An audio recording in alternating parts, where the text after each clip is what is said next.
Hello everyone, welcome to the channels.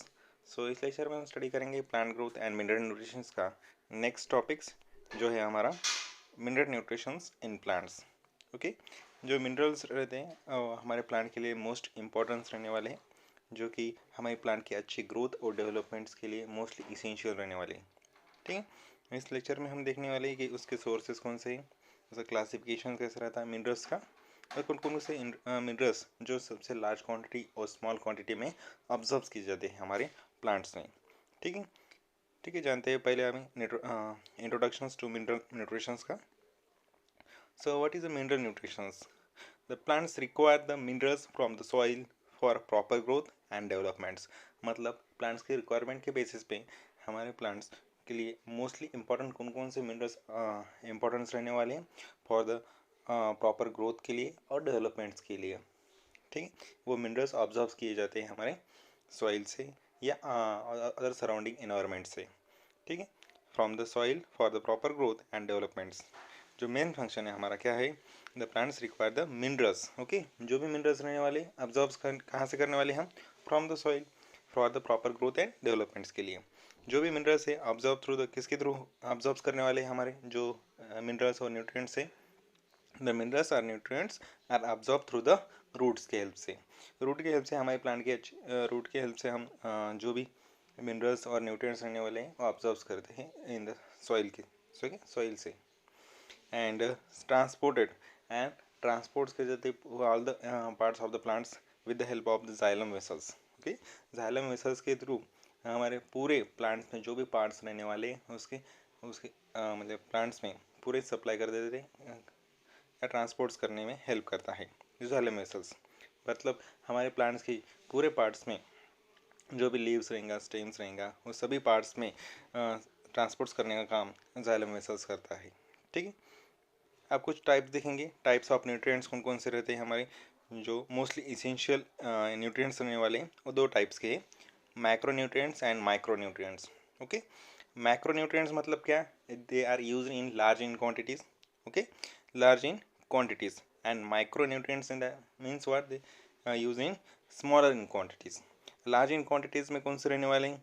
Nitrogens, phosphorus, potassiums, calciums, manganese magnesiums and sulphur. ठीक है, those are the nutrients are used for in large in quantities. Micronutrients मतलब क्या? They are used in smaller in quantities for the plants.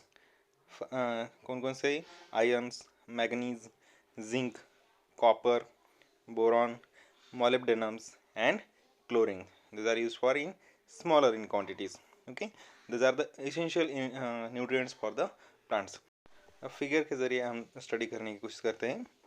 Macro and micro nutrients both are the essentials. Okay, mostly important रहने वाले हमारे plants के लिए जो micro nutrients रहने वाले रिक्वायर्स इन लार्ज क्वांटिटीज़ में यूज़ होते हैं, जैसे कि nitrogens, potassiums, sulphur, phosphorus, calciums, magnesium. Those are used for required in large in quantities. And micronutrients they required in smaller quantities. कौन से? Chlorines, boron, manganese, nickel, ions, copper, zinc and molybdenums. ठीक है, those are used in required the basis of smaller in quantities. Both are the essential nutrients. ठीक है, आप देखेंगे वो transports कैसे होते हैं न्यूट्रिएंट्स और अपटेक्स मतलब अब्जॉर्ब कैसे किए जाते हैं हमारे प्लांट्स में। How do plants absorb the nutrients? कैसे अब्जॉर्ब किए जाते हैं nutrients? Okay, the plant absorbs in the source, main source है हमारा वाटर। ओके, वाटर्स, गैसेस और minerals and nutrients from the surrounding मेरियन का सराउंडिंग एनवायरमेंट्स। ओके, ये वाटर में से हम अब्जॉर्ब करते हैं, हमारे प्लांट्स क्या करता है जो भी वाटर्स में मिनरल्स रहने वाले वो अब्जॉर्ब करता है, गैसेस स्टेट में यूज़ करता है, और जो मिनरल्स एंड न्यूट्रिएंट्स फ्रॉम जो भी रहेंगे वो एटमॉस्फेयर के थ्रू भी अब्जॉर्ब करता है हमारे प्लांट्स। ठीक है, द ग्रीन प्लांट्स, अगर ग्रीन प्लांट्स होंगे the for the synthesis of the food of organic foods, मतलब क्या बताया है उन्होंने? Green plants for the synthesis of their organic food the need inorganic substance और elements which are obtained from minerals. मतलब जो भी ग्रीन प्लांट्स रहते हैं उसमें सिंथेसिस फूड जो भी फूड्स बनने वाला है वो किस फॉर्म में देखने को मिलता है हमें? ऑर्गेनिक फूड में। उसके लिए okay, need the organic inorganic substance, उसके लिए क्या इंपॉर्टेंस लगने वाले हमें, इनऑर्गेनिक सब्सटेंस लगने वाले, इनऑर्गेनिक एलिमेंट्स लगने वाले, वो कहाँ से ऑब्टेन करते हैं हम, मिनरल्स से। ठीक है, जो भी एब्सॉर्प्शंस करने वाले, एब्जॉर्ब करने वाले मिनरल्स, उसी के फॉर्म में हमें इनऑर्गेनिक सब्सटेंस देखने को मिलते हैं, उसका फॉर्म उसको इनऑर्गेनिक फूड सिंथेसिस करने के लिए। ठीक है, the mineral constituents mostly commonly occurring in, जो भी मिनरल्स ऑब्जर्व किए वो किस फॉर्म में हमें देखने को मिलते हैं, inorganic substance, solid inorganic materials में, obtain from earth crust. Okay, ये जो भी अर्थ क्रस्ट है, अर्थ क्रस्ट मतलब क्या, outer most layer of earth, जिसमें सबसे ज़्यादा हमें मिनरल्स एंड न्यूट्रिएंट्स देखने को मिलते हैं, उसी से ऑब्टेन करते हैं हम जो भी मिनरल्स देखने को मिलेंगे। जैसे कि सॉलिड्स वो किस फॉर्म में हमें देखने को मिलते हैं, सॉलिड और इनऑर्गेनिक मटेरियल्स के फॉर्म में, from the earth crust. The जो भी न्यूट्रिएंट्स रहेंगे फ्रॉम द सॉइल से, वो किस फॉर्म में हमें ऑब्जॉर्ब करेंगे, the nutrients absorb as the ions from the soil. जो भी सॉइल से हम ऑब्जॉर्ब करेंगे, हमारा जो प्लांट से ऑब्जॉर्ब करने वाला है जो भी न्यूट्रिएंट्स, वो किस फॉर्म में हमें देखने को मिलते हैं, आयन्स फॉर्म में। ओके, आयनिक फॉर्म में देखने को मिलते हैं। अभी कुछ ऑब्जर्वेशंस देखने को मिलेगा हमें, जो कुछ पैसिव ऑब्जर्वेशंस रहेगा और एक्टिव ऑब्जर्वेशंस। पैसिव मतलब there is no expenditure of energy, and active observations means what, the expenditure of energy is used, मतलब एटीपी का यूज होने वाला है, उसको हम एक्टिव ऑब्जर्वेशंस कहेंगे। ठीक है, जिसका मेन रोल रहने वाला है हमारे रूट्स का भी, रूट हेयर्स हमने स्टडी किया था प्लांट एंड वाटर रिलेशंस में भी, जो भी रोल ऑफ रूट हेयर्स का, जो भी वाटर्स एंड मिनरल्स जो भी एब्जॉर्ब होने वाले, उसमें हेल्प करता है हमारे रूट हेयर्स। ठीक है, ये था हमारा how to plant the absorb the nutrients, जो न्यूट्रिएंट्स एब्जॉर्ब किए जाते हैं किसके हेल्प से होते थे, ये हमारे रूट्स के थ्रू होते थे। और कैसे, ज़्यादातर हमारा जो सोर्स रहने वाला है वाटर और गैसेस और soil, the nutrient from the surrounding mediums. ठीक है, और किस फॉर्म में हमें ऑब्जॉर्ब देखने को मिलते हैं, आयनिक फॉर्म में। अब जो भी केमिकल ऑब्जॉर्ब किया हमारे प्लांट्स में, वो कौन कौन से केमिकल ऑब्जॉर्ब करने वाला है, क्या करने के बाद, मतलब एक प्लांट के डेड होने के बाद क्या प्लांट की ही ऐश बोलते हैं ना उसको, ज़्यादातर राख हो जाने के बाद उसमें हम स्टडी कर सकते हैं कि उसमें उस प्लांट्स में कौन कौन से मिनरल्स उसमें थे। ठीक है, the chemical analysis of plants ash clearly indicates that the plant observes minerals elements from the surrounding air, soil and water for its use. मतलब एक केमिकल एनालिसिस केमिकल एनालिसिस करके एक अगर एक प्लांट है, उसमें केमिकल एनालिसिस के help से अगर उसकी ऐश मतलब क्या, राख वगैरह, ओके, जो भी प्लांट की वगैरह राख रहती है, ओके, उसे प्लांट की राख को हम केमिकली एनालिसिस कर सकते हैं और इंडिकेट कर सकते हैं कि द प्लांट्स में कौन कौन से मिनरल्स ऑब्जॉर्व किए थे उसने प्लांट ने। Okay, the elements from the surrounding, उसमें कौन कौन से सराउंडिंग एनवायरमेंट्स उसने ऑब्जर्व किए थे, फॉर द सॉइल में से और एयर में से एंड वाटर में से, फॉर इट्स यूज़, कौन कौन से एलिमेंट्स उसने यूज़ किए थे। ठीक है, ये स्टडी कर सकते हैं हम केमिकल एनालिसिस के हेल्प से, विद द हेल्प ऑफ ऐश। ठीक है, and about the 36 to 40 different elements हमें स्टडी करने के देखने को मिलते हैं इन पीरियोडिक टेबल्स में। They are use for new minerals, they are use as a minerals के रूप में। अब जो भी आयंस, हाँ, जो भी एलिमेंट्स क्या न्यूट्रिएंट्स देखने को मिलेंगे हमें, वो किस फॉर्म में देखने को मिलते हैं ज़्यादातर, this are the absorbs in ionic forms, as example बताए गए हैं, phosphate, carbonate and sulphate etcetera, usually through the roots. ये ज़्यादातर हमें ये ऑब्जॉर्ब करते हैं, ये किसके हेल्प से, प्लांट्स में रूट्स के हेल्प से, they are usually through the roots के हेल्प से। ठीक है, आप कौन कौन से सोर्सेस है मिनरल्स के वो स्टडी करेंगे। मेन सोर्सेस मतलब ये जो वाटर का सोर्स क्या रहने वाला है। ओके, अब देखेंगे जो भी वाटर्स में से वाटर ऑब्जॉर्व करने के बाद वो किस फॉर्म में हमें देखने को मिलता है इन प्लांट्स में, ऐसे अलग अलग एग्जाम्पल देखेंगे, सोर्सेज देखेंगे।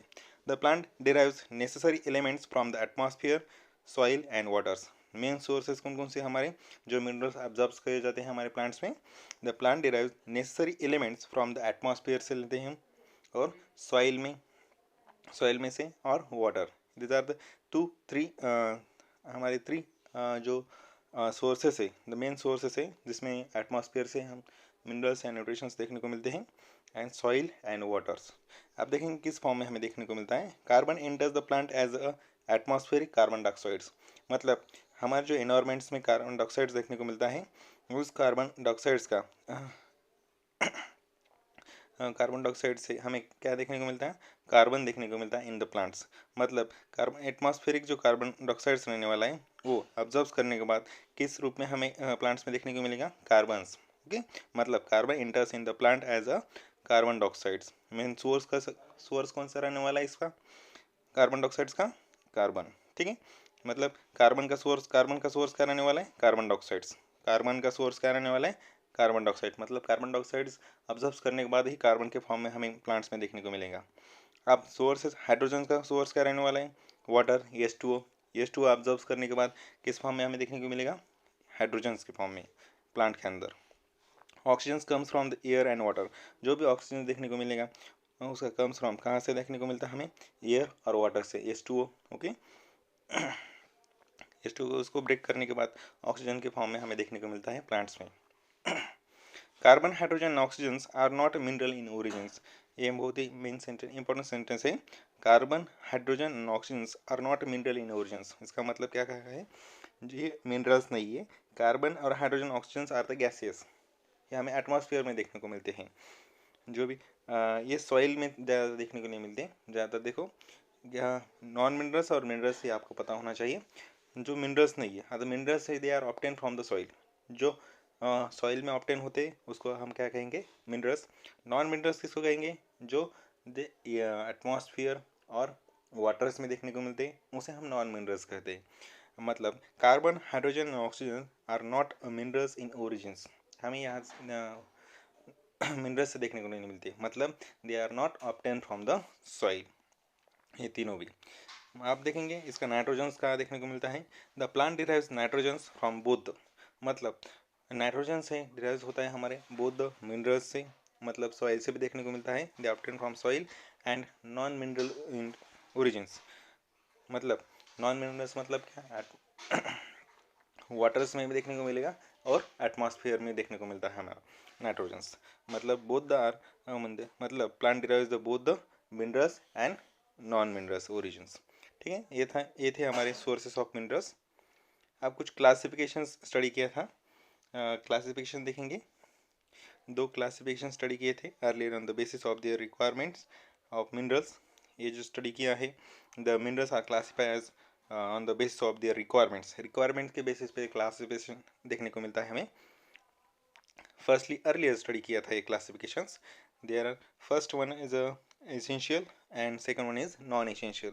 Essential elements means what, the essential are those are indispensable, मतलब which without plants cannot complete their life cycle.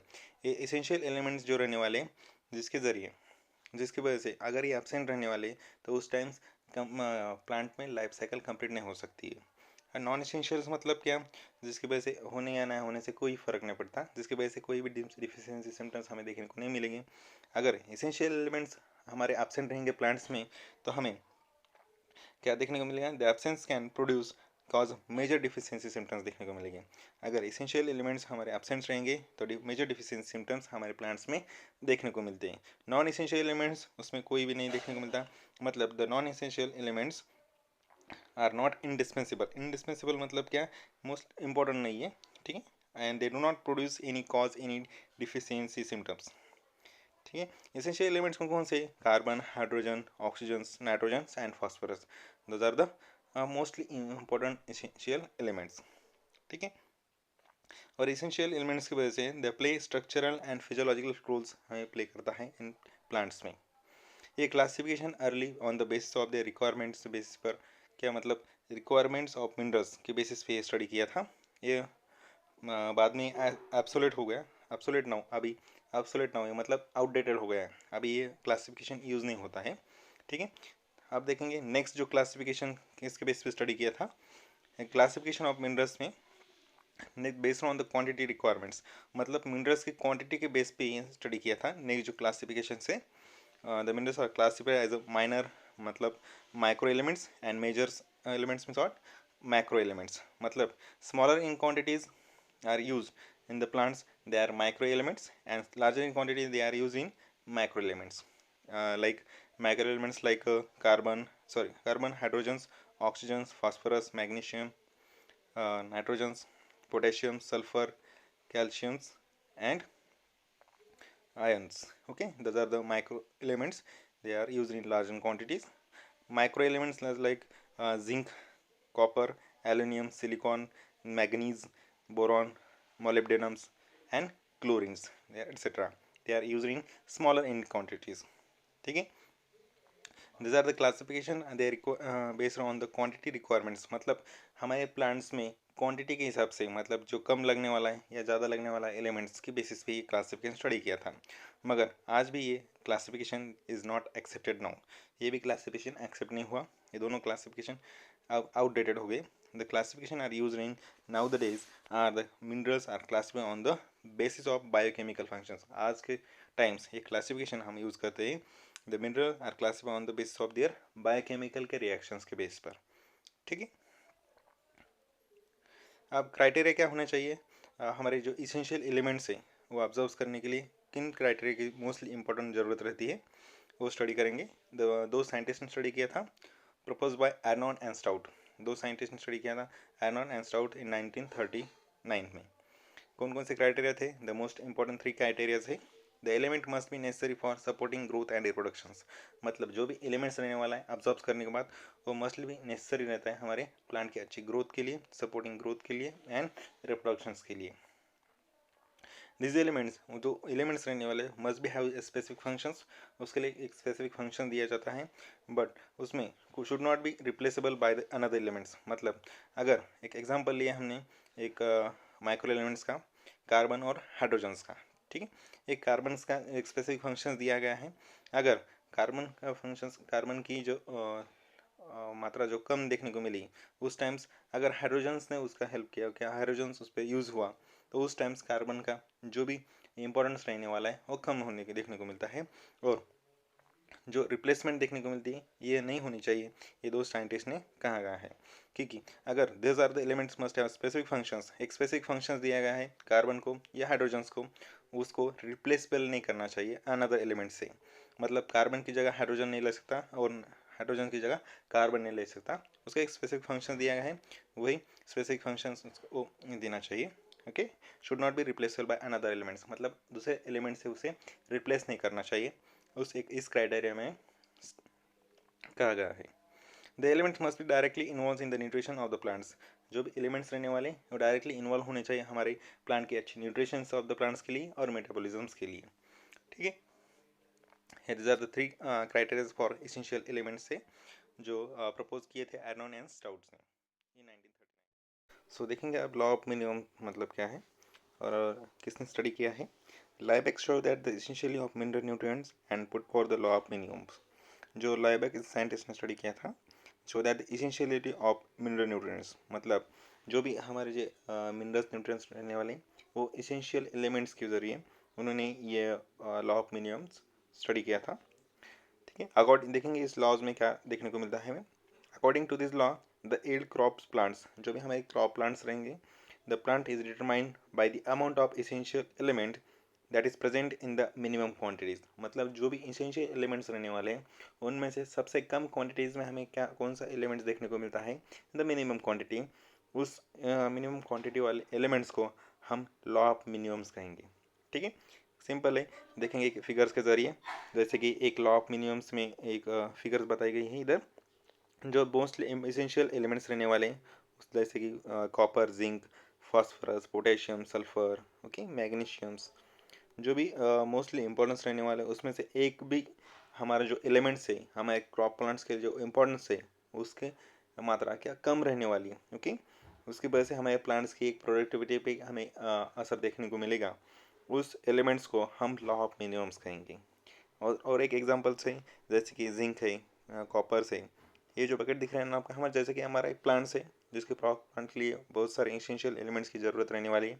उसमें से अगर एक भी एलिमेंट्स की कम मात्रा कम रहने वाली मिनिमम क्वांटिटीज़ में देखने को मिलेगा, जिसकी वजह से हमें प्लांट की प्रोडक्टिविटी पे इफेक्ट देखने को मिलेगा, उस एलिमेंट्स को हम लॉ ऑफ मिनिमम कहेंगे. जैसे कि यहाँ पे कौन सा एलिमेंट्स की सबसे कम मिनिमम क्वांटिटी में देखने को मिलेगा, जैसे कि पोटेशियम्स की जो क्वांटिटी है बहुत कम देखने को मिलेगी, जिसकी वजह से हमारे प्लांट्स की पूरे जो प्रोडक्टिविटी पे हमें अफेक्ट देखने को मिलेगा. ठीक है. इसीलिए उसको लॉ ऑफ मिनिमम कहा जाता है. ओके. ये किसने स्टडी किया था? लाइबेकिन साइंटिस्ट ने। जैसे कि हमने क्लासिफिकेशन स्टडी किया था, क्लासिफिकेशन में क्या देखा था हमने? जैसे कि दो टाइप से क्लासिफिकेशन थे, earlier on the basis of their requirements of minerals.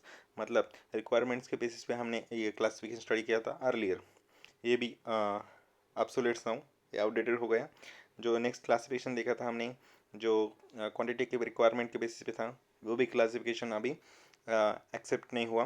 Okay, ये दोनों क्लासिफिकेशन अभी आउटडेटेड हो गए और एक्सेप्ट नहीं हुए। जो आज के दिन में हमें क्लासिफिकेशन देखने को मिलता है, वो क्लासिफिकेशन कौन सा रहने वाला है फिर?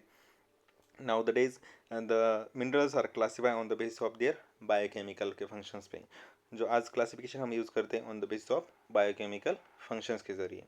ठीक है, ये इस लेक्चर में हमने क्या क्या देखा? मिनरल्स न्यूट्रिशंस मतलब क्या, उसके किस फॉर्म में हमें जो मिनरल्स ऑब्जर्व किए जाते हैं, the most important water gases okay on the surrounding mediums, उसके सोर्सेज कौन कौन से हैं, और क्लासिफिकेशन कैसे स्टडी किया था earlier on the basis the requirements के बेसिस पे और क्वांटिटी के बेस पे।